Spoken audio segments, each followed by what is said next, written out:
ಏಯ್ ಏ ಮರಿಗೌಡ, ಏಯ್ ಏ ಮರಿಗೌಡ, ಏಯ್ ಬರ ಕೂತ್ಕೊಳ್ಳಿ.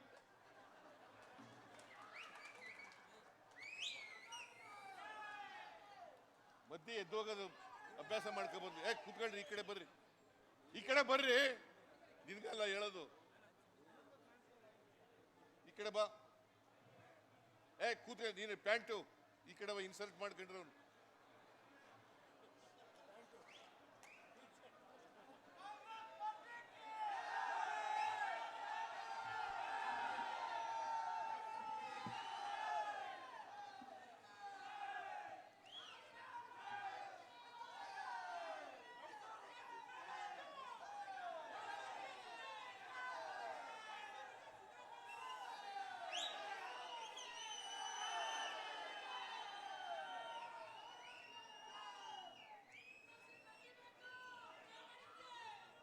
ನಿಲ್ಸ್ರೆ ಸಾಕು.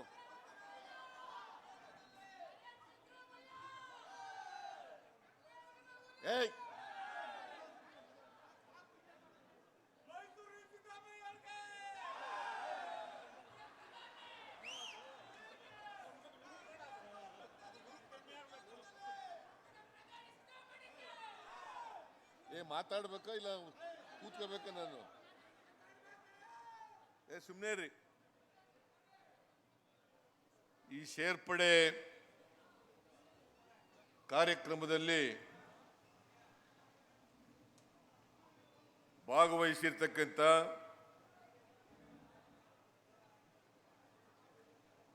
ಪಶುಸಂಗೋಪನೆ ಮತ್ತು ರೇಷ್ಮೆ ಖಾತೆ ಸಚಿವರಾದಂಥ ಶ್ರೀ ವೆಂಕಟೇಶ್ ಅವರೇ,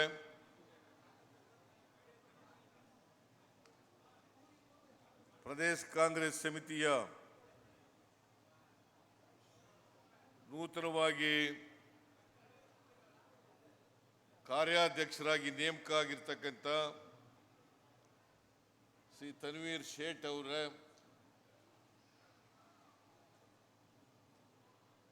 ನಗರ ಜಿಲ್ಲಾ ಕಾಂಗ್ರೆಸ್ಸಿನ ಅಧ್ಯಕ್ಷರಾದಂಥ ಶ್ರೀ ಮೂರ್ತಿ ಅವರೇ,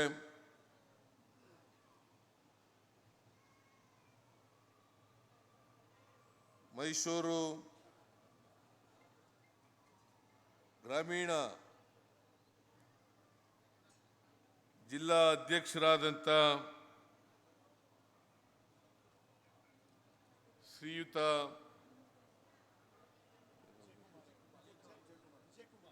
ವಿಜಯಕುಮಾರ್ ಅವರೇ, ವೇದಿಕೆ ಮೇಲಿರ್ತಕ್ಕಂಥ ಎಲ್ಲ ಶಾಸಕ ಮಿತ್ರರೇ, ಮಾಜಿ ಶಾಸಕರುಗಳೇ, ಎಲ್ಲ ಕಾಂಗ್ರೆಸ್ಸಿನ ಮುಖಂಡರುಗಳೇ, ಈ ಸಮಾರಂಭದಲ್ಲಿ ಭಾಗವಹಿಸಿರ್ತಕ್ಕಂಥ ಶ್ರೀ ರಾಜೀವ್ ಅವರ ಅಭಿಮಾನಿಗಳು,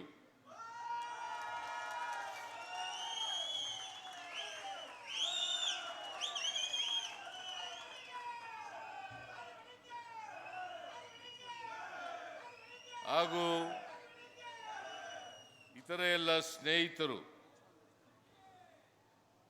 ಸೋದರ ಸೋದರಿಯರು ಈ ಕಾರ್ಯಕ್ರಮದಲ್ಲಿ ಭಾಗವಹಿಸಿದ್ದಾರೆ. ಅವರಿಗೆ ಧನ್ಯವಾದಗಳನ್ನು ತಿಳಿಸ್ತಾ, ಮಾಧ್ಯಮದ ಎಲ್ಲ ಸ್ನೇಹಿತರೇ,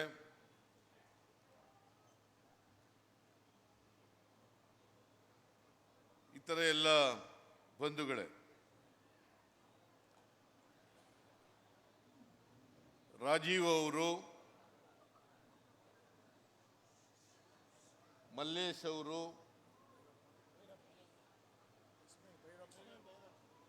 ಭೈರಪ್ಪನವರು, ಓಂ ಪ್ರಕಾಶ್ ಅವರು, ಇನ್ನೂ ಇತರೆ ಸಾವಿರಾರು ಜನ ಬಿಜೆಪಿಯಿಂದ ಜೆಡಿಎಸ್ನಿಂದ ಆ ಪಕ್ಷಗಳನ್ನು ತೊರೆದು ಕಾಂಗ್ರೆಸ್ ಪಕ್ಷವನ್ನ ಇವತ್ತು ಸೇರ್ಪಡೆಯಾಗಿದ್ದಾರೆ.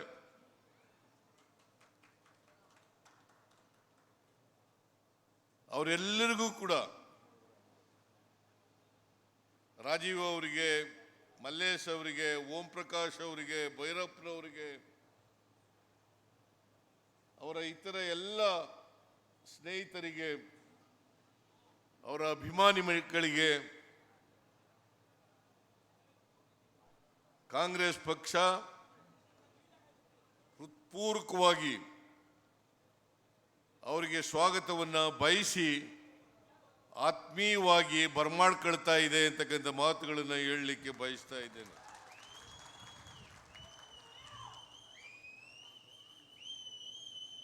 ರಾಜೀವ್ ಅವರಿಗೆ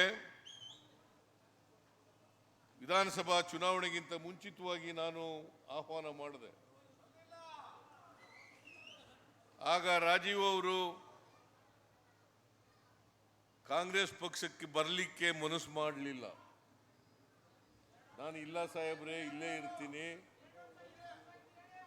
ಭಾರತೀಯ ಜನತಾ ಪಕ್ಷದಲ್ಲೇ ಇರ್ತೀನಿ, ನಾನು ಈ ಸಂದರ್ಭದಲ್ಲಿ ಬರಲಿಕ್ಕಾಗಲ್ಲ ಅಂತೇಳಿ ನನಗೆ ಉತ್ತರವನ್ನು ಕೊಟ್ಟರು. ನಾನು ಒತ್ತಾಯ ಮಾಡಕ್ಕೆ ಹೋಗಲಿಲ್ಲ. ನಾನು ಸೋಮಶೇಖರ ಕೂತ್ಕೊಳ್ಳ, ಏನ್ ಮಧ್ಯ ನಿನ್ಗೇನು 2 ಸಾರಿ MLA ಆಗಿದೆಯಾ, ನಿಂಗೆ ಗೊತ್ತಾಗಲ್ವಾ?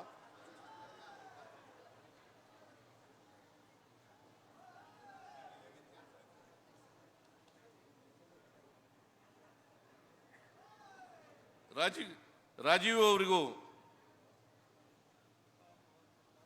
ನಾನು ಒತ್ತಾಯ ಮಾಡಲಿಲ್ಲ, ಅವರು ಕೂಡ ಬರಲಿಕ್ಕೆ ಆಸಕ್ತಿಯನ್ನು ತೋರಿಸಲಿಲ್ಲ. ಅಲ್ಲಿಗೆ ಆ ವಿಷಯ ನಿಂತೋಯಿತು. ಆಮೇಲೆ ಸೋಮಶೇಖರ್ ಅವರು ಇವರು ಸ್ನೇಹಿತರು. ST ಸೋಮಶೇಖರ್ ಮಾಜಿ ಮಂತ್ರಿಗಳು, ಅವರು ರಾಜೀವ್ ಅವರು ಮತ್ತು ಅವರ ಸ್ನೇಹಿತರು ಎಲ್ಲ ಕಾಂಗ್ರೆಸ್ ಸೇರ್ಕಬೇಕು ಅಂತೇಳಿ ಮನಸ್ಸು ಮಾಡಿದ್ದಾರೆ. ಅವರನ್ನು ಸೇರಿಸ್ಕೋಬೇಕು ಅಂತೇಳಿ ನನ್ನಲ್ಲಿ ಮನವಿಯನ್ನು ಮಾಡಿದ್ರು. ನಾನು ಹೇಳಿದೆ, ಕಾಂಗ್ರೆಸ್ ಸಿದ್ಧಾಂತವನ್ನು ಒಪ್ಪಿ ಯಾವುದೇ ಪ್ರೀ ಕಂಡೀಷನ್ ಇಲ್ಲದೇನೆ ಕಾಂಗ್ರೆಸ್ ಪಕ್ಷವನ್ನು ಸೇರಿದ್ರೆ ಅವರೆಲ್ಲರಿಗೂ ಕೂಡ ಭವ್ಯವಾದಂಥ ಸ್ವಾಗತವನ್ನು ಕಾಂಗ್ರೆಸ್ ಪಕ್ಷ ಕೊಡುತ್ತದೆ.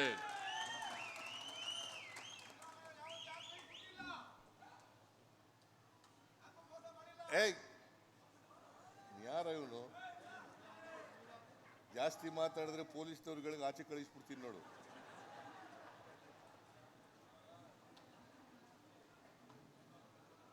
ಹಾಗಾಗಿ ರಾಜೀವ್ ಅವರು ಈಗಾಗಲೇ 2-3 ತಿಂಗಳಲ್ಲೇ ಸೇರ್ಕೋಬೇಕಾಗಿತ್ತು.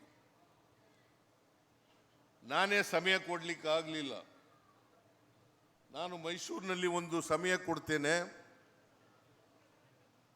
ಆಗ ನೀವೆಲ್ಲ ಸೇರ್ಕೊಳ್ಳಿ ಅಂತ ಹೇಳಿದ್ದೆ. ಹಾಗಾಗಿ ಇವತ್ತು ಅವರು ಮತ್ತು ಅವರೆಲ್ಲ ಸ್ನೇಹಿತರು ಕೂಡ ಸೇರ್ಕೊತಾ ಇದ್ದಾರೆ.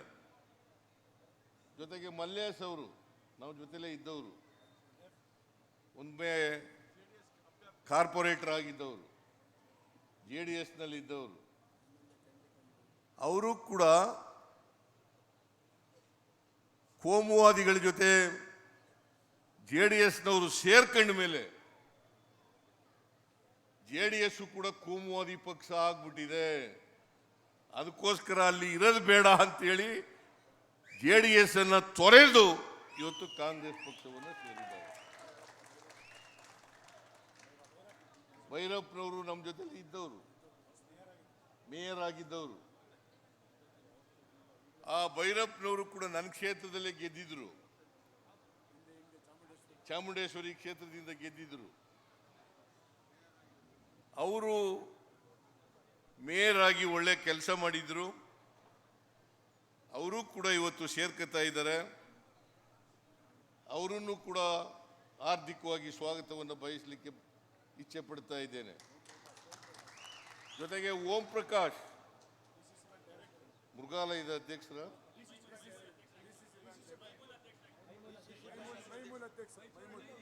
ಮೈಸೂರಿನ ಹಾಲು ಉತ್ಪಾದಕ ಸಹಕಾರ KMF ಅಲ್ಲ, ಅದು ಮಿಲ್ಕ್ ಯೂನಿಯನ್. ಮಿಲ್ಕ್ ಯೂನಿಯನ್ ಅದು. KMF ಅಂದ್ರೆ ಬೆಂಗಳೂರು ಇರೋದು, ಹೆಡ್ ಆಫೀಸ್ ಅಲ್ಲ. ಮೈಸೂರು ಹಾಲು ಉತ್ಪಾದಕರ ಸಹಕಾರ ಸಂಘ, ಅದರ ಅಧ್ಯಕ್ಷರಾಗಿದ್ದವರು. ಅವರು ಕೂಡ ಇವತ್ತು ಕಾಂಗ್ರೆಸ್ ಪಕ್ಷವನ್ನು ಸೇರ್ಕೊತಾ ಇದ್ದಾರೆ. ಬಿಜೆಪಿಯನ್ನು ತೊರೆದು JDS ಬಿಜೆಪಿಯನ್ನು ತೊರೆದು ಕಾಂಗ್ರೆಸ್ ಪಕ್ಷವನ್ನು ಸೇರ್ತಾ ಇದ್ದಾರೆ. ಕಾಂಗ್ರೆಸ್ ಪಕ್ಷದ ಸಿದ್ಧಾಂತವನ್ನು ಒಪ್ಕೊಂಡಿದ್ದಾರೆ. ಕಾಂಗ್ರೆಸ್ ಪಕ್ಷದ ಕಾರ್ಯಕ್ರಮಗಳನ್ನು ಸ್ವಾಗತ ಮಾಡಿ ಅವರು ಇವತ್ತು ಕಾಂಗ್ರೆಸ್ ಪಕ್ಷವನ್ನು, ಅವ್ರಿಗೂ ಕೂಡ ಹೃತ್ಪೂರ್ವಕವಾದಂಥ ಸ್ವಾಗತವನ್ನು ಬಯಸ್ತಾ ಇದ್ದೇನೆ. ಮತ್ತೆ ಎಲ್ಲ ಅನೇಕ ಜನ ಅವರ ಅಭಿಮಾನಿಗಳು, ರಾಜೀವ್ ಅವರ ಅಭಿಮಾನಿಗಳು, ಅವರೆಲ್ಲರೂ ಕೂಡ ಇವತ್ತು ಕಾಂಗ್ರೆಸ್ ಪಕ್ಷವನ್ನು ಸೇರ್ತಾ ಇದ್ದಾರೆ. ಅವರೆಲ್ಲರಿಗೂ ಕೂಡ ನಗರ ಕಾಂಗ್ರೆಸ್ ವತಿಯಿಂದ, ರಾಜ್ಯ ಕಾಂಗ್ರೆಸ್ ವತಿಯಿಂದ ಅವರಿಗೆ ಸ್ವಾಗತವನ್ನು ಬಯಸಲಿಕ್ಕೆ ಇಚ್ಛೆ ಪಡ್ತಾ ಇದ್ದೇನೆ. ಈಗಾಗಲೇ ರಾಜೀವ್ ಅವರು ಸ್ಪಷ್ಟಪಡಿಸಿದಂತೆ ಬಿಜೆಪಿ ಬಿಡಲಿಕ್ಕೆ ಕಾರಣಗಳೇನು ಅಂತಕ್ಕಂಥದ್ದನ್ನು ಹೇಳಿದ್ದಾರೆ. ಒಂದು, ಅಲ್ಲಿ ಗೌರವಯುತವಾಗಿ ನಡೆಸಿಕೊಳ್ಳಲಿಲ್ಲ, ಮರ್ಯಾದೆಯನ್ನು ಕೊಡಬೇಕಾದಂಥ ಮರ್ಯಾದೆಯನ್ನು ಕೊಡಲಿಲ್ಲ. ಹಾಗಾಗಿ ಸ್ಥಾನಮಾನಕ್ಕೋಸ್ಕರ ಅಲ್ಲ ಬಿಜೆಪಿ ಬಿಡ್ತಾ ಇರೋದು, ನನಗೆ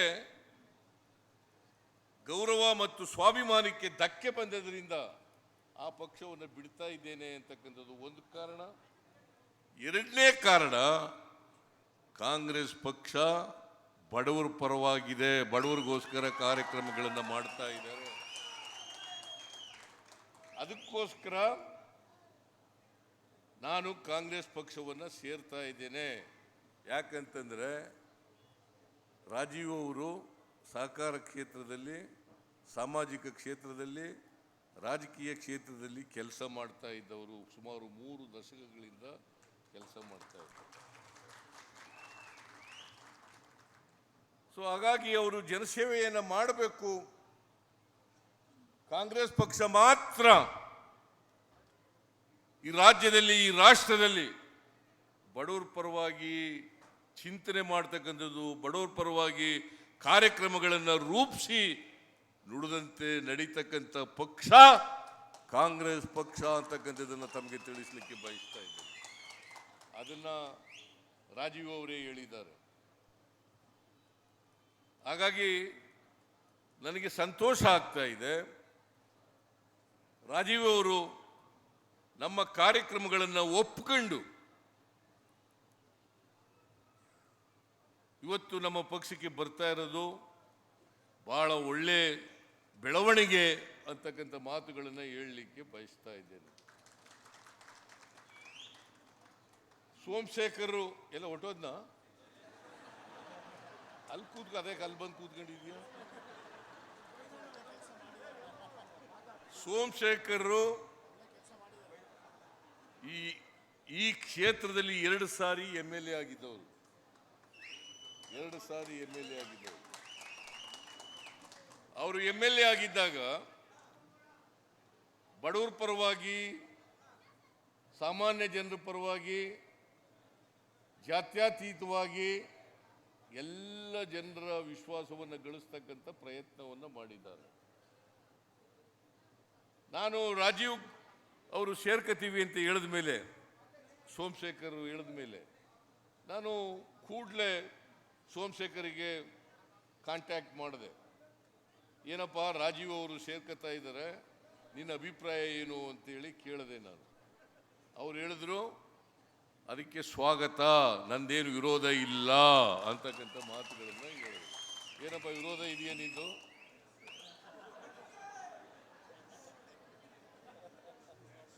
ವಿರೋಧ ಇಲ್ಲ ಅಂತೇಳಿ ಹೇಳಿದ್ರು. ಸೋಮಶೇಖರ್ ಮೊದಲಿನಿಂದಲೂ ಕೂಡ ನನಗೆ 1980ನೇ ಇಸ್ವಿಯಿಂದ ನನ್ನ ಅಭಿಮಾನಿ ಅವರು. 1980ನೇ ಇಸ್ವಿ ನಾನು ಲೋಕತಳದಿಂದ ಲೋಕಸಭೆಗೆ ಸ್ಪರ್ಧೆ ಮಾಡಿದ್ದೆ 1980ರಲ್ಲಿ. ಅವತ್ತು ನನ್ನ ಹೆಸರನ್ನು ಹೇಳ್ಕೊಂಡು ಎಲ್ಲ ಕಡೆ ನನ್ನ ಪರವಾಗಿ ಓಟ್ ಕೇಳಿದಂಥವರು ಸೋಮಶೇಖರ್. 1980ನೇ ಇಸ್ವಿ. ಆಗ ಸ್ಟೂಡೆಂಟ್ ಇರಬೇಕು ಅನ್ನೋ ಕಾಣಿಸುತ್ತೆ, ಸ್ಟೂಡೆಂಟ್ ಇರಬೇಕು ಅಂತ ಅನಿಸುತ್ತೆ. ಅವತ್ತಿನಿಂದ ಇವತ್ತಿನವರಿಗೆ ನನ್ನ ಜೊತೆಯಲ್ಲೇ ಇದ್ದಾರೆ, ನನ್ನ ಜೊತೆಯಲ್ಲೇ ಇದ್ದಾರೆ. ಸೊ ಅಂಥವರು ಇವತ್ತು ಯಾಕಂತಂದರೆ ಯಾರೇ ಆಗಲಿ ಪಕ್ಷದ ಸಿದ್ಧಾಂತವನ್ನು, ಪಕ್ಷದ ಕಾರ್ಯಕ್ರಮಗಳನ್ನು ಒಪ್ಪಿ ಯಾರೇ ಕಾಂಗ್ರೆಸ್ ಪಕ್ಷಕ್ಕೆ ಬಂದರೂ ಕೂಡ ಅವರನ್ನು ಸೇರಿಸ್ಕೋಬೇಕಾದದ್ದು ನಮ್ಮ ಕರ್ತವ್ಯ ಮತ್ತು ಜವಾಬ್ದಾರಿ. ಆ ಕೆಲಸವನ್ನು ಸೋಮಶೇಖರ್ ಅವರು ಬೇರೆಯಾಗಿದ್ದರೆ ಬೇಡ ಅಂತಿದ್ರು ಏನೋ. ಯಾಕಂತಂದರೆ ಒಮ್ಮೆ ರಾಜೀವ್ ಅವರು ಅಸೆಂಬ್ಲಿಗೆ ನಿಂತಿದ್ದವರು, BJPಯಿಂದ ಅಲ್ಲ KJPಯಿಂದ ಒಂದು ಸಾರಿ ಅಸೆಂಬ್ಲಿಗೆ ನಿಂತಿದ್ದವರು. ಸೊ ಹಂಗಾಗಿ ಮುಂದೆ ಅಸೆಂಬ್ಲಿ ಟಿಕೆಟ್ ಕೇಳಬಹುದು ಅಂತಕ್ಕಂಥ ಭಾವನೆಯಿಂದ ವಿರೋಧ ಮಾಡಬಹುದು ಅಂತ ಅನ್ಕೊಂಡಿದ್ದೆ. ಆದರೆ ವಿರೋಧ ಮಾಡಲಿಲ್ಲ.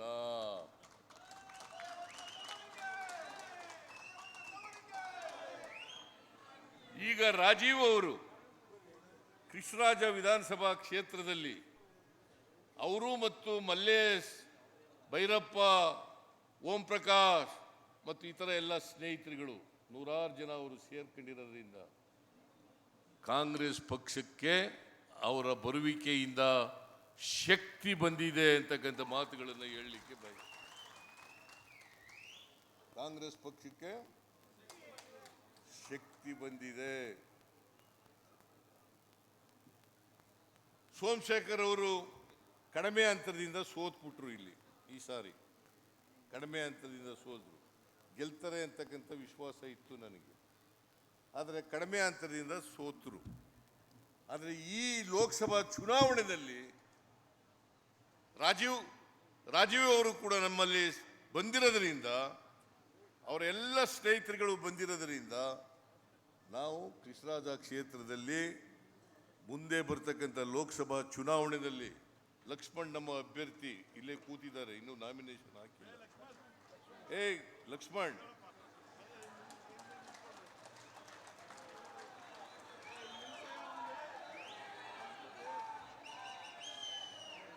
ಲಕ್ಷ್ಮಣ್ ಅವರು ನಮ್ಮ ಅಭ್ಯರ್ಥಿ. ಈ ಬಾರಿ ಕೃಷ್ಣರಾಜ ಕ್ಷೇತ್ರದಲ್ಲಿ ನಮಗೆ ಲಕ್ಷ್ಮಣ್ ಪರವಾಗಿ ಬಹುಮತ ಬಂದೇ ಬರ್ತದೆ ಅಂತಕ್ಕಂಥ ವಿಶ್ವಾಸ ಇದೆ. ಅದಕ್ಕೋಸ್ಕರ ಸೋಮಶೇಖರ್, ರಾಜೀವ್, ಮಲ್ಲೇಶ್ ಎಲ್ಲರೂ ಕೂಡ ಒಟ್ಟಾಗಿ ಕೆಲಸ ಮಾಡಬೇಕು, ಭಿನ್ನಾಭಿಪ್ರಾಯಗಳನ್ನು ಮಾಡಬಾರ್ದು, ಕಾಂಗ್ರೆಸ್ ಅಭ್ಯರ್ಥಿಯನ್ನು ಗೆಲ್ಲಿಸಬೇಕು ಅಂತಕ್ಕಂಥ ಒಂದೇ ಉದ್ದೇಶದಿಂದ ಕೆಲಸ ಮಾಡಿದ್ರೆ ಇಲ್ಲಿ ಕೃಷ್ಣರಾಜ ಕ್ಷೇತ್ರದಲ್ಲಿ ಬಹಳ ಜನ ಬಡವರಿದ್ದಾರೆ. ನಾವು ಕಾಂಗ್ರೆಸ್ ಪಕ್ಷ ಇದೆಯಲ್ಲ, ಯಾವುದೇ ಜಾತಿಯ ಆಧಾರದ ಮೇಲೆ, ಧರ್ಮದ ಆಧಾರದ ಮೇಲೆ, ಪಕ್ಷದ ಆಧಾರದ ಮೇಲೆ ಬಡವರನ್ನ ಕಡೆಗಣಿಸಿಲ್ಲ. ಈಗ ಭಾರತೀಯ ಜನತಾ ಪಕ್ಷದಲ್ಲಿ ಇರ್ತಕ್ಕಂಥ ಬಡವರು ಕೂಡ ನಮ್ಮ ಗ್ಯಾರಂಟಿಗಳನ್ನು ಕೊಟ್ಟಿದ್ದೇವೆ. ಭಾರತೀಯ ಜನತಾ ಪಕ್ಷದವ್ರಿಗೂ ಕೂಡ ಬಡವರು ಕೊಟ್ಟಿದ್ದೀವಿ, ಎಲ್ಲ ಧರ್ಮದವರು ಕೊಟ್ಟಿದ್ದೀವಿ. ಎಲ್ಲ ಜಾತಿ ಬಡವರಿಗೆ ಕೊಟ್ಟಿದ್ದೀವಿ ಅಲ್ಲ, ಕೊಟ್ಟಿದ್ದೀವೋ ಇಲ್ಲ, ಕೊಟ್ಟಿದ್ದೀವೋ ಇಲ್ವೇನ್ರಪ್ಪ? ಎಲ್ಲ ಜಾತಿಯವ್ರಿಗೂ ಕೊಟ್ಟಿದ್ದೀವಿ. ಆದರೆ ನರೇಂದ್ರ ಮೋದಿಯವರು, ಬಿಜೆಪಿಯವರು ಸಬ್ಕಾ ಸಾಥ್ ಸಬ್ಕಾ ವಿಕಾಸ್ ಅಂತ ಹೇಳಿ ಬಾಯಿನಲ್ಲಿ ಮಾತ್ರ ಸಬ್ಕಾ ಸಾಥ್ ಸಬ್ಕಾ ವಿಕಾಸ್ ಸಬ್ಕಾ ವಿಶ್ವಾಸ್, ಆದರೆ ಗಡ್ಡ ಬಿಟ್ಟಿರೋರು ಬರಬೇಡಿ ನಮ್ಮ ಮನೆಗೆ ಅಂತ ಹೇಳೋದು, ಟೋಪಿ ಹಾಕಿರೋರು ಬರಬೇಡಿ ನಮ್ಮ ಮನೆಗೆ ಅಂತ ಹೇಳೋದು, ಬುರ್ಕಾ ಹಾಕಿರೋರು ನಮ್ಮ ಮನೆಗೆ ಬರಬೇಡಿ ಅಂತ ಹೇಳೋದು, ಶಿಲುಬೆ ಹಾಕೊಂಡಿರೋರು ನಮ್ಮ ಮನೆಗೆ ಬರಬೇಡಿ ಅಂತ ಹೇಳೋದು. ಇದು ಯಾವುದು ಸಬ್ಕಾ ಸಾಥ್ ಇದು? ಅದಕ್ಕೆ ಬೇಸರ ಆಗಿರ್ಬೇಕಲ್ಲ ನಿಮಗೆ.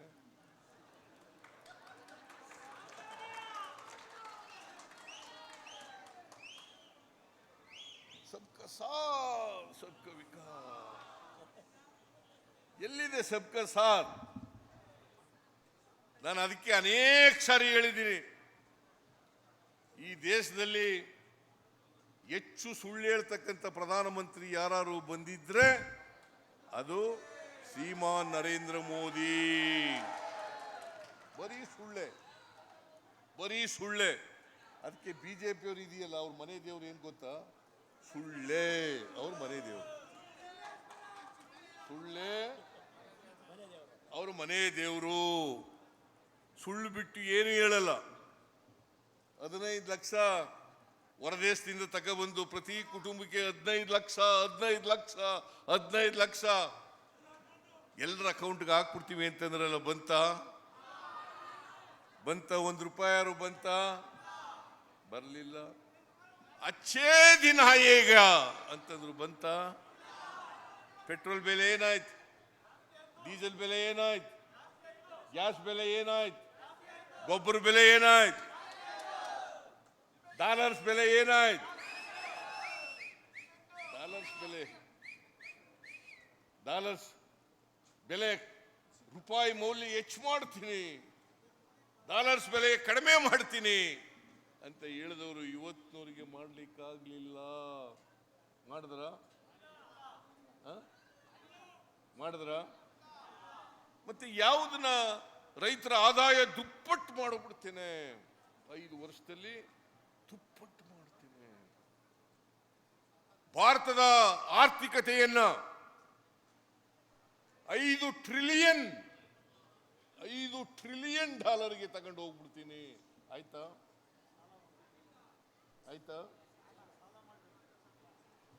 ಯುವಕರಿಗೆ, ಯುವತಿಯರಿಗೆ ಪ್ರತಿ ವರ್ಷ 2 ಕೋಟಿ ಉದ್ಯೋಗವನ್ನು ಸೃಷ್ಟಿ ಮಾಡ್ತೇನೆ. ಮಾಡಿದ್ರ? ಮಾಡಲಿಲ್ಲ. ಮಾಡಿದ್ರ? 10 ವರ್ಷ ಆಯ್ತು, 20 ಕೋಟಿ ಉದ್ಯೋಗ ಸೃಷ್ಟಿ ಆಗಬೇಕಾಗಿತ್ತು. ಮಾಡಿದ್ರ? ಮಾಡಲಿಲ್ಲ. ಮತ್ತೆ ನರೇಂದ್ರ ಮೋದಿ ಅವರು ಸುಳ್ಳು ಹೇಳಿದಾರ, ಸತ್ಯ ಹೇಳಿದಾರ? ನುಡಿದಂತೆ ನಡೆದಿದ್ದಾರಾ ಇಲ್ವಾ?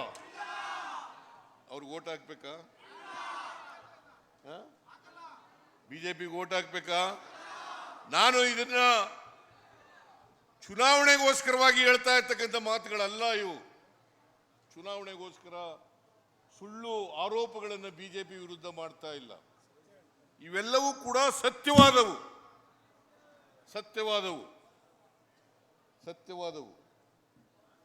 ಅದಕ್ಕೆ ನಾನು ನಮ್ಮ ಕಾರ್ಯಕರ್ತರಿಗೆ ಅನೇಕ ಕಡೆಗಳಲ್ಲಿ ಹೇಳಿದ್ದೀನಿ, ಬಿಜೆಪಿಯವರ ರೀತಿ ಸುಳ್ಳು ಹೇಳಕ್ ಹೋಗ್ಬೇಡಿ. ನಾವು ಏನ್ ಮಾಡಿದ್ದೀವಿ ಆ ಸತ್ಯವನ್ನ ಜನರಿಗೆ ಮುಟ್ಟಿಸ್ತಕ್ಕಂಥ ಕೆಲಸವನ್ನ ಮಾಡಿ. ನಾವೇನ್ ಮಾಡಿದ್ದೀವಿ? ಬಿಜೆಪಿಯವರು ಏನು ಸುಳ್ಳು ಹೇಳಿದ್ದಾರೆ, ನರೇಂದ್ರ ಮೋದಿ ಏನು ಸುಳ್ಳು ಹೇಳಿದ್ದಾರೆ, ಅದನ್ನು ತಿಳಿಸಿ. ನಾವೇನ್ ಮಾಡಿದ್ದೀವಿ?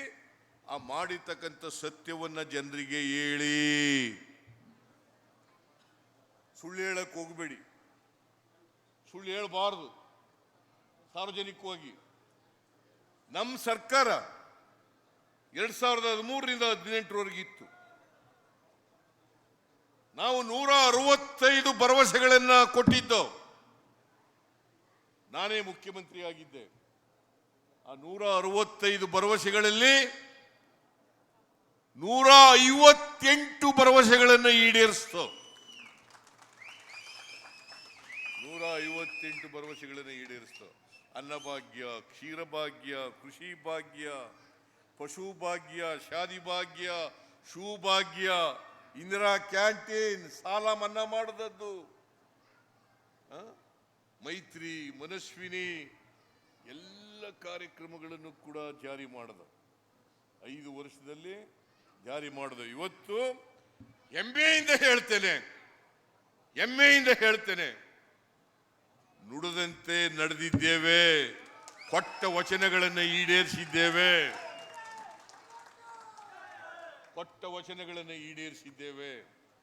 ನಾನು ಇದನ್ನ ಯಾವುದೇ ವೇದಿಕೆ ಮೇಲೆ ಅನೇಕ ಸಾರಿ ಕರೆದಿದ್ದೀನಿ. ಬನ್ನಿ ಒಂದೇ ವೇದಿಕೆಗೆ ಚರ್ಚೆ ಮಾಡೋಣ. ಮೊನ್ನೆ ನಿರ್ಮಲಾ ಸೀತಾರಾಮನ್ ಬಂದಿದ್ರು ಇಲ್ಲಿಗೆ, ಮೈಸೂರಿನಲ್ಲಿ ಎಂತೆದೋ ಫೋರಮ್, ಇಂಟೆಲೆಕ್ಚುಯಲ್ಸ್ ಫೋರಂ. ನಾನು ಕೇಳ್ತೀನಿ, ಈಗಾಗಲೇ ನಮ್ಮ ಕೃಷ್ಣ ಬೈರೇಗೌಡರು ಹೇಳಿದ್ದಾರೆ, ಒಂದೇ ವೇದಿಕೆ ಬರೀ ಎಷ್ಟು ಸುಳ್ಳು ಹೇಳೋದು, ಒಂದೇ ವೇದಿಕೆ ಮೇಲೆ ಬರೀ ಚರ್ಚೆ ಮಾಡೋಣ. Let the people know what is the truth, what is not the truth ಗೊತ್ತಾಗಲಿ. ಎಲ್ಲ ಕರ್ನಾಟಕಕ್ಕೆ ಎಲ್ಲ ಏನೂ ಕೊಡಬೇಕಾಗಿಲ್ಲ, ಎಲ್ಲನೂ ಕೊಟ್ಬಿಟ್ಟಿದ್ದೇವೆ. ನಾವು ದುಡ್ಡು ಕೇಳ್ತಾ ಇರೋದು ಗ್ಯಾರಂಟಿಗಳಿಗೆ 1 ಪೈಸೆನೂ ಕೊಡಬೇಡಮ್ಮ. ಗ್ಯಾರಂಟಿಗಳಿಗೆ 1 ಪೈಸೆನೂ ಕೊಡಬೇಡಮ್ಮ. ನರೇಂದ್ರ ಮೋದಿಜಿ 1 ಪೈಸೆನೂ ಕೊಡಬೇಡಿ ಗ್ಯಾರಂಟಿಗಳಿಗೆ. ಈ ವರ್ಷ 23-24ನೇ ವರ್ಷ 36,000 ಕೋಟಿ ರೂಪಾಯಿಗಳನ್ನ ಗ್ಯಾರಂಟಿ ಯೋಜನೆಗಳಿಗೆ ಖರ್ಚು ಮಾಡಿದ್ದೇವೆ. 1 ಪೈಸಾ ಕೇಂದ್ರದಿಂದ ಕೇಳಿಲ್ಲ.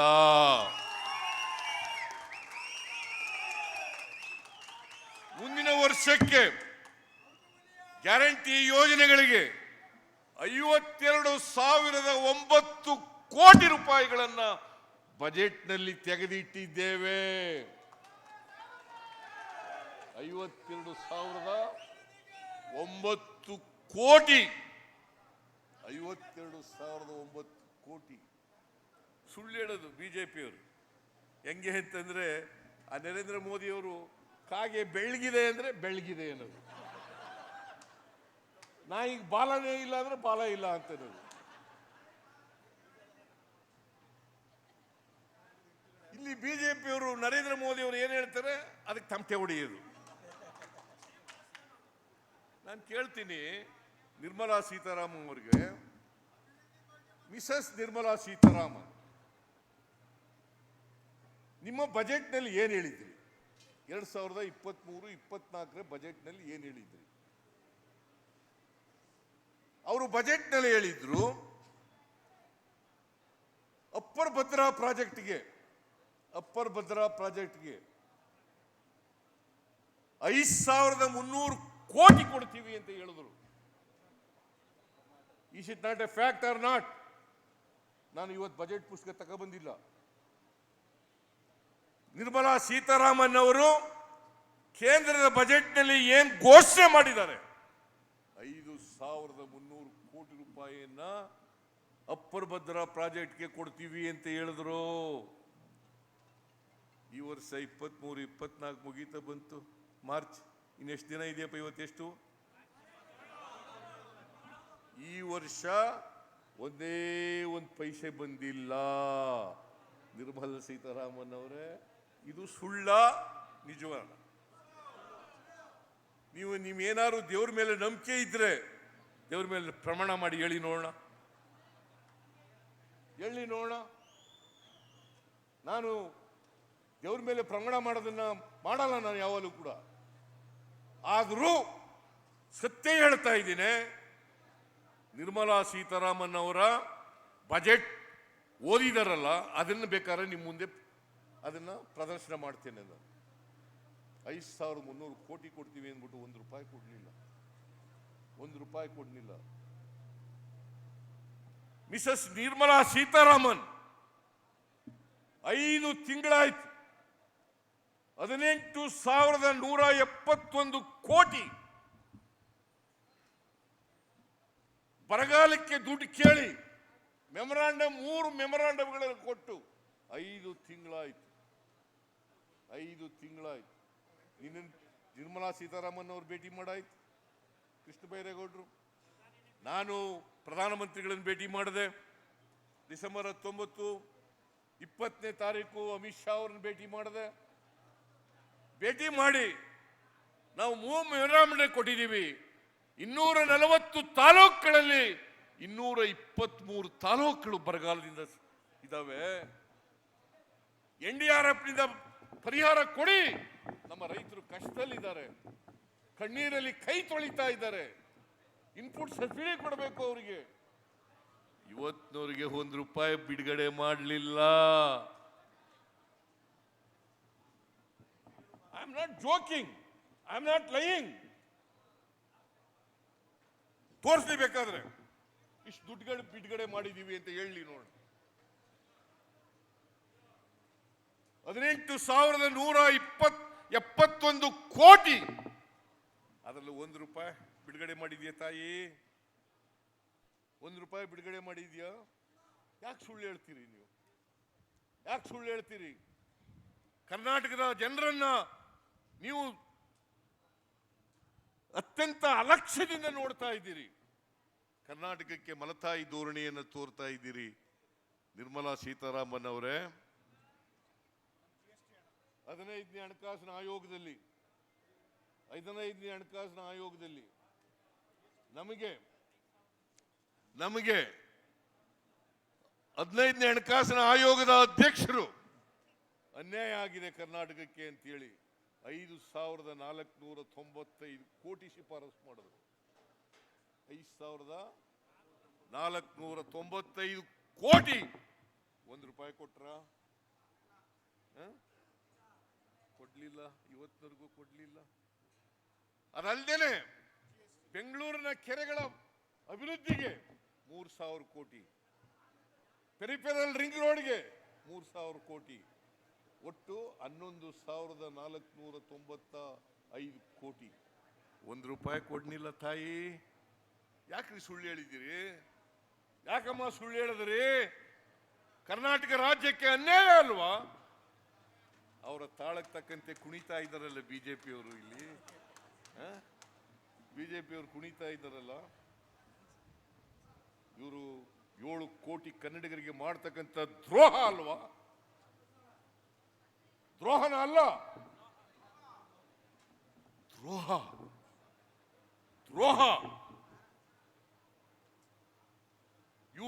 ಬಿಜೆಪಿ ಪೀಪಲ್ ಇದಾರಲ್ಲ, ಇವರಿಗೆ ಚೀಟ್ ಮಾಡ್ತಾ ಇದ್ದಾರೆ. ಕನ್ನಡಿಗರಿಗೆ ಚೀಟ್ ಮಾಡ್ತಾ ಇದ್ದಾರೆ. ಅದಕ್ಕೆ ನಾನು ಕೋರ್ಟ್ಗೆ ಹೋಗಿದ್ದೀನಿ, ಸುಪ್ರೀಂ ಕೋರ್ಟ್ಗೆ ಹೋಗಿರೋದು. ಯಾಕಂತಂದ್ರೆ ಇವತ್ತಿನವರೆಗೆ 5 ತಿಂಗಳಾಯ್ತು NDRF ನಿಂದ 5 ಪೈಸೆ ಕೊಡ್ಲಿಲ್ಲ. 1 ತಿಂಗಳಲ್ಲಿ ಕೊಡಬೇಕು ಅಂತ ಇದೆ ಕಾನೂನಿನಲ್ಲಿ. 1 ತಿಂಗಳಲ್ಲಿ ಕೊಡಬೇಕು ಅಂತ ಇದೆ. ಇವತ್ತಿನವರೆಗೆ ನಿರ್ಮಲಾ ಸೀತಾರಾಮನ್ 1 ಪೈಸೆ ಕೊಡ್ಲಿಲ್ಲ. ಅಮಿತ್ ಶಾ ಅವರು ₹1 ಕೊಡ್ಲಿಲ್ಲ. ಈ ತರ ಕರ್ನಾಟಕಕ್ಕೆ ಅನ್ಯಾಯ ಮಾಡ್ತಾ ಇರ್ತಕ್ಕಂಥ ಬಿಜೆಪಿಗೆ ವೋಟ್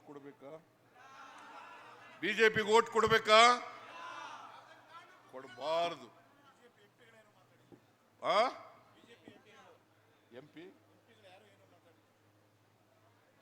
ಆಮೇಲೆ ಹೋದ್ ಸಾರಿ ಏನು 2019ರಲ್ಲಿ 25 ಜನ ಬಿಜೆಪಿಯವ್ರನ್ನ ಗೆಲ್ಲಿಸ್ಕೊಟ್ರು. 25 ಜನಕ್ಕೆ ಒಬ್ರಾರು ತುಟಿ ಬಿಚ್ಚಿದಾರ? ಇವನು ಯಾರೋ ಇಲ್ಲಿ ಟಿಕೆಟ್ ಕೊಡ್ಲಿಲ್ವಲ್ಲ, ಇವ್ರು ಯಾರವ? ಪ್ರತಾಪ್ ಸಿಂಹ ಯಾವತ್ತಾರು ಮಾತಾಡಿದಾನ?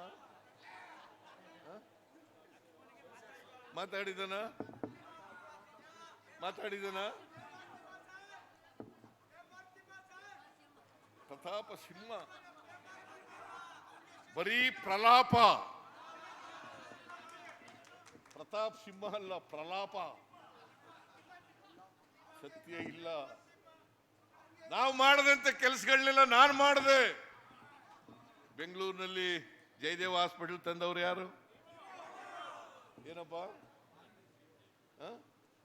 ಮಕ್ಕಳ ಮತ್ತು ಆಸ್ಪತ್ರೆ ತಂದವರು, ಮಕ್ಕಳ ಆಸ್ಪತ್ರೆ ತಗೊಂಡ್ಬಂದವರು ಯಾರು?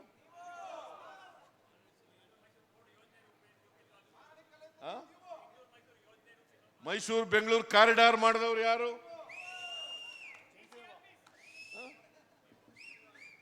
ಬೆಂಗಳೂರಿನ ಅಲ್ಲ ಮೈಸೂರಿನ ಡಿಸ್ಟಿಕ್ ಆಸ್ಪತ್ರೆ ಮಾಡಿದವರು ಯಾರು? ಮಾರ್ನಿಸ್ ಕಾಲೇಜ್ ಮಾಡಿದವರು ಯಾರು? ಮಾರ್ನಿಸ್ ಕಾಲೇಜ್ ಹಾಸ್ಟೆಲ್ ಮಾಡಿದವರು ಯಾರು?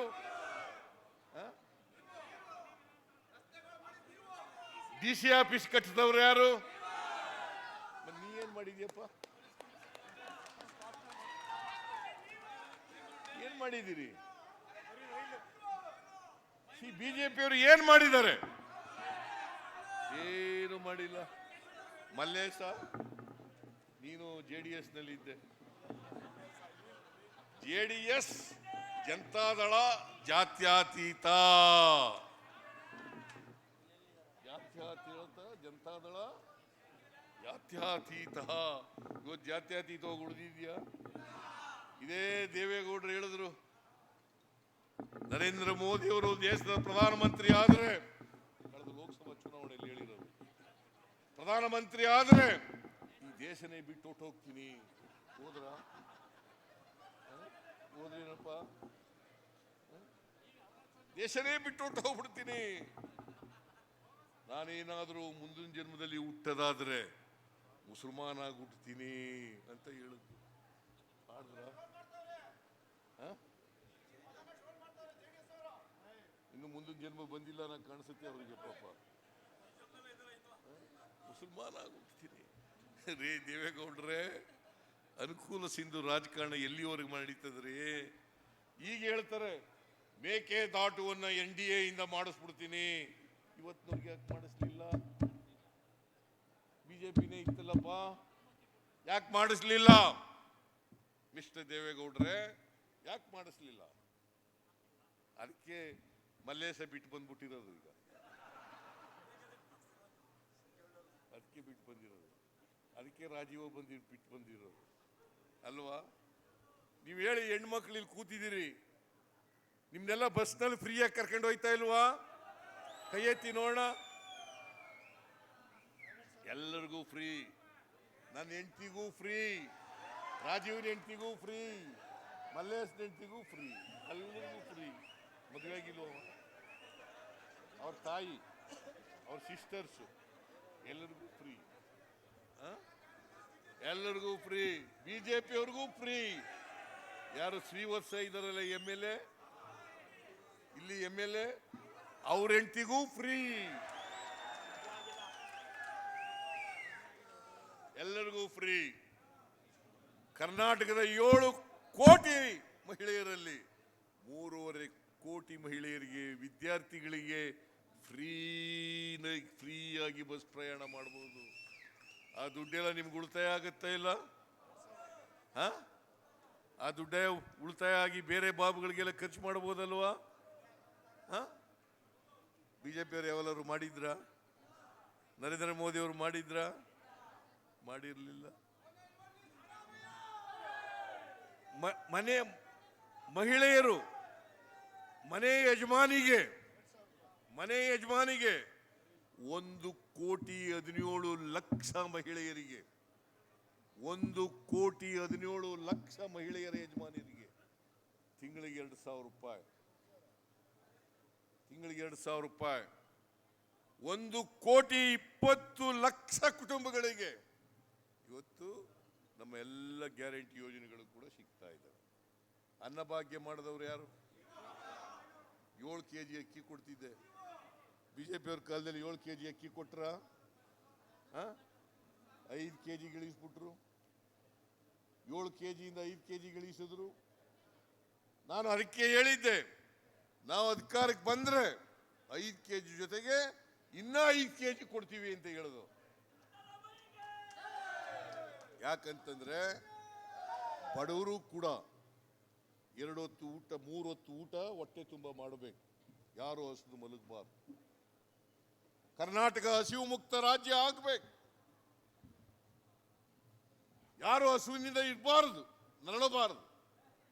ಅದಕ್ಕೋಸ್ಕರ 10 kg ಕೊಡ್ತೀವಿ ಅಂತಂದೆ. ಈ ಬಿಜೆಪಿಯವರು ಸಹಕರಿಸಲಿಲ್ಲ, ರಾಜಕೀಯ ಮಾಡಿಬಿಟ್ರು. ರಾಜಕೀಯ ಮಾಡಿ ನಮಗೆ ಅಕ್ಕಿ ಕೊಡೋದನ್ನು ನಿಲ್ಲಿಸ್ಬಿಟ್ರು. ಅದಕ್ಕೋಸ್ಕರ ಅಕ್ಕಿ ಸಿಕ್ಕಿಲ್ಲ ಅಂತೇಳಿ ಪ್ರತಿಯೊಬ್ಬರಿಗೆ ಒಂದು ತಿಂಗಳಿಗೆ 170 ರೂಪಾಯಿ ಕೊಡ್ತಾ ಇದ್ದೀವಿ.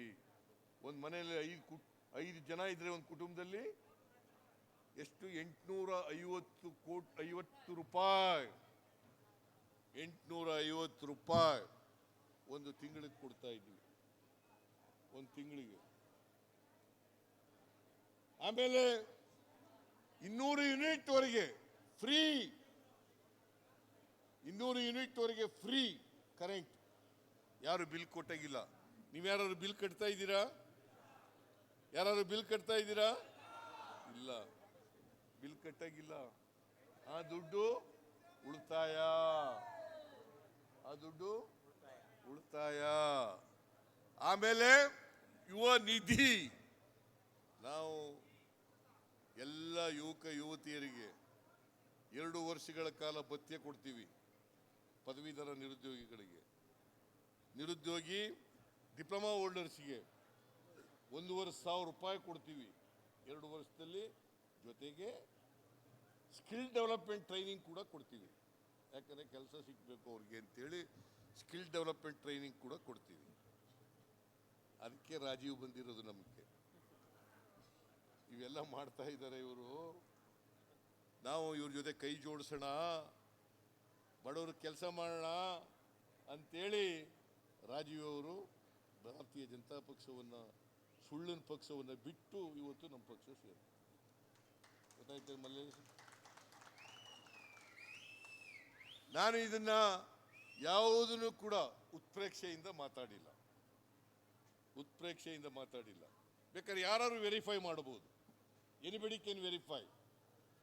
Even BJP people can verify, JDS people can verify. ಈಗ ಬಿಜೆಪಿ JDS ಶಾಮೀಲ್ ಆಗ್ಬಿಟ್ಟಿದೆ. BJP JDS ಶಾಮೀಲ್. 3 ಸೀಟ್ ತಗೊಂಡವ್ರೆ.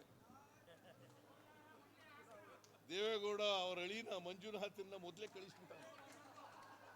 ಅಲ್ಲೋ ನಿಂತ್ಕೊಳ್ಳಪ್ಪ ಬಿಜೆಪಿಲಿ, ನಮ್ಗೆ ಟಿಕೆಟ್ ಕೊಡಲ್ಲ ಅಂತೇಳಿ. ಈ ರೀತಿಯಾಗಿ ಕರ್ನಾಟಕದಲ್ಲಿ ಭಯದಿಂದ ಬಿಜೆಪಿ JDSನವರು ಇಬ್ಬರು ಒಂದಾಗಿದ್ದಾರೆ. ಇಬ್ಬರು ಭಯದಿಂದ ಒಂದಾಗಿದ್ದಾರೆ. ಇವ್ರನ್ನ ಸೋಲಿಸಬೇಕಾಗಿರೋದು ಯಾರು? ನೀವು ಸೋಲಿಸ್ತೀರಿ ಅಲ್ವಾ? ಸೋಲಿಸ್ತೀರಿ ಅಲ್ವಾ? ದಯಮಾಡಿ ಸೋಲಿಸಿ. ನಾನು ಮೈಸೂರಿನವನು. ಲ್ಯಾನ್ಸ್ಡೌನ್ ಬಿಲ್ಡಿಂಗು, ಕೃಷ್ಣರಾಜ ಮಾರುಕಟ್ಟೆ ನಾನು ಇದ್ದಾಗಲೇ ಘೋಷಣೆ ಮಾಡಿದ್ದೆ, ಅದನ್ನೆಲ್ಲ ಏನು ಪುನರ್ ನಿರ್ಮಾಣ ಮಾಡ್ತೀವಿ ಅಂತ. ಇವತ್ತಿನವ್ರಿಗೆ ಮಾಡಲಿಲ್ಲ. ಮಾಂಡೀಸ್ ಕಾಲೇಜು ಹಾಸ್ಟೆಲ್ ಸೈನ್ಸು, ಎಂಥದ್ದು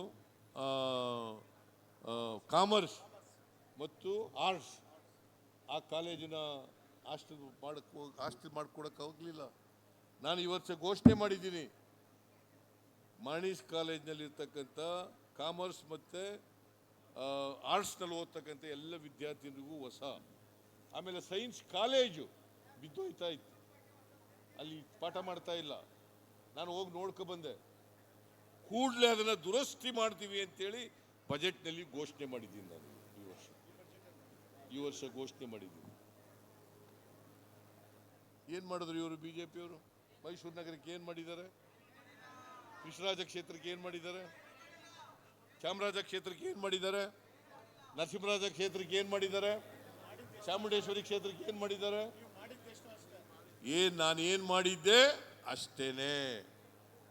ಮತ್ತೆ ಮುಂದುವರಿಸಬೇಕು. ಎಲ್ಲ ಲೂಟಿ, ಬರೀ ಲೂಟಿ. ಬಿಜೆಪಿಯವರು ಅಂದ್ರೆ ಲೂಟಿಕೋರರು, ಬಿಜೆಪಿಯವರು ಅಂದ್ರೆ ಸುಳ್ಳುಕೋರರು, ಸುಳ್ಳು ಹೇಳೋರು ಅಂತ. ನೀವಲ್ಲ, ನೀವು ಬಿಟ್ಟು ಬಂದ್ಬಿಟ್ಟಿದ್ದೀರಿ. ನೀವು ಬಿಟ್ಬಿಟ್ರಲ್ಲ. ಅದರಿಂದ ನಿಮ್ಮಲ್ಲಿ ಕೈ ಮುಗಿದು ಪ್ರಾರ್ಥನೆ ಮಾಡ್ತೀನಿ. ರಾಜೀವ್ ನಮ್ಮ ಪಕ್ಷಕ್ಕೆ ಬಂದ್ಬಿಟ್ಟಿದ್ದಾರೆ. ಕೃಷ್ಣರಾಜ ಕ್ಷೇತ್ರದಲ್ಲಿ ಮೆಜಾರಿಟಿ ಕೊಡ್ತೀರಿ ಅಲ್ವಾ? ಲಕ್ಷ್ಮಣ್ಣಿಗೆ ಮೆಜಾರಿಟಿ ಕೊಡ್ತೀರಿ ಅಲ್ವಾ? ಪಾಪ ಲಕ್ಷ್ಮಣ್ ಒಬ್ಬ ಬಹಳ ಸಭ್ಯ, ಜ್ಞಾನ, ಈ ದೇಶದ ರಾಜಕೀಯದ ಬಗ್ಗೆ ಜ್ಞಾನ ಇರ್ತಕ್ಕಂಥದ್ದು, ಸಾಮಾಜಿಕವಾಗಿ, ಆರ್ಥಿಕವಾಗಿ, ರಾಜಕೀಯವಾಗಿ ಜ್ಞಾನ ಇರ್ತಕ್ಕಂಥ ವ್ಯಕ್ತಿ. ಅಂತ ವ್ಯಕ್ತಿ ಪಾರ್ಲಿಮೆಂಟ್ ಹೋಗ್ಬೇಕು, ನಿಮ್ಮ ಧ್ವನಿಯಾಗಿ ಕೆಲಸ ಮಾಡಬೇಕು ಪಾರ್ಲಿಮೆಂಟ್ನಲ್ಲಿ. ಅಲ್ಲೋಗಿ ಸುಮ್ಮನೆ ಕೂತಿದ್ ಬರೋರಿಗೆ ಯಾಕೆ ಓಟ್ ಹಾಕ್ತೀರಿ? ಸುಮ್ಮನೆ ಕೂತಿದ್ ಬರೋರ್ಗೆ ಓಟ್ ಹಾಕ್ತೀರಾ? ನಿಮ್ಮ ಪರವಾಗಿ ಮಾತಾಡೋರಿಗಿದ್ದು ನಿಮ್ಮ ಧ್ವನಿಯಾಗಿ ಕೆಲಸ ಮಾಡ್ತಕ್ಕಂಥವ್ರು ಬೇಕಾ? ಇದು ಇವತ್ತು ಚರ್ಚೆ ಆಗ್ಬೇಕಾಗಿರ್ತಕ್ಕಂಥ ವಿಚಾರ. ನಿಮ್ಮ ಧ್ವನಿಯಾಗಿ ಕೆಲಸ ಮಾಡೋಬೇಕಾ? ಅಲ್ಲಿ ಸುಮ್ಮನೆ ಕೂತಿದ್ ಬರೋರು ಬೇಕಾ? ಪಾರ್ಲಿಮೆಂಟ್ನಲ್ಲಿ ಸುಮ್ಮನೆ ಕೂತಿದ್ದವ್ರು ಬೇಕಾ? ನಿಮ್ಮ ಧ್ವನಿಯಾಗಿ ನಿಮ್ಮ ಸಮಸ್ಯೆಗಳಿಗೆ ಸ್ಪಂದಿಸ್ತಕ್ಕಂಥ ವ್ಯಕ್ತಿ ಲೋಕಸಭೆಗೆ ಬಂದ್ರೆ ಈ ಸಮಾಜದ ಒಳಿತಾಗಲಿಕ್ಕೆ ಸಾಧ್ಯ ಆಗ್ತದೆ. ಅದಕ್ಕೋಸ್ಕರ ಲಕ್ಷ್ಮಣ್ ಅವರನ್ನ ತಾವು ಎಲ್ಲರೂ ಕೂಡ ಗೆಲ್ಲಿಸಿ ಕಳಿಸಿಕೊಡಬೇಕು.